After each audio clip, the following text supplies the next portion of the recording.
তৃতীয়বারের মতো সরকার গঠন করতে যাচ্ছে মোদি। প্রত্যাশার চেয়ে বেশি হাড্ডাহাড্ডি লড়াই হয়ে যাওয়া এবারের লোকসভা নির্বাচনে ভারতের প্রধানমন্ত্রী নরেন্দ্র মোদি টানা তৃতীয় দফায় জয়ী হলেন। তার হিন্দুত্ববাদী দল ভারতীয় জনতা পার্টি যত সংখ্যক আসন পেয়েছে সেটি নিরঙ্কুশ সংখ্যাগরিষ্ঠতা থেকে কম।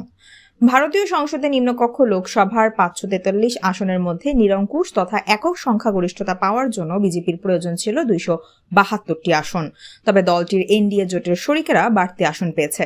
নির্বাচনের এই ফলাফল নরেন্দ্র মোদীর জন্য একরকম ব্যক্তিগত আঘাত, কেননা গুজরাটের মুখ্যমন্ত্রী ও ভারতের প্রধানমন্ত্রী হিসেবে এর আগে তিনি যেসব নির্বাচন করেছেন সেগুলোর প্রায় সব সময়ই সংখ্যাগরিষ্ঠতা পেয়েছেন। নির্বাচনী ফলাফলে প্রধান বিরোধী দল কংগ্রেসের নেতৃত্বাধীন ইন্ডিয়া জোটের বিস্ময়কর উত্থান লক্ষ্য করা গেছে। আসন সংখ্যার দিক থেকে মোদির বিজেপির গুরুত্বপূর্ণ ক্ষতি হল 60টি আসন কম পাওয়ার বিষয়। এটি তৃতীয় দফায় তার দলের এককভাবে ক্ষমতা যাওয়ার প্রত্যাশাকে ম্লান করে দিয়েছে, বিশেষত যখন দলটির জোটের লক্ষ্য ছিল 400টি আসন ছিনিয়ে নেয়া। ফলাফল কংগ্রেস শিবিরে এনে দিয়েছে আনন্দ উদযাপনের উপলক্ষ, পাশাপাশি তা একটু হলেও হতাশ করেছে বিজেপি শিবিরকে। একক বৃহত্তম দল হিসেবে আবির্ভূত হলেও প্রচার ও প্রত্যাশার চাপ পূরণ করতে না পেরে এ ফলাফল বিজেপির অনেক সমর্থকেরই হৃদয় ভেঙেছে।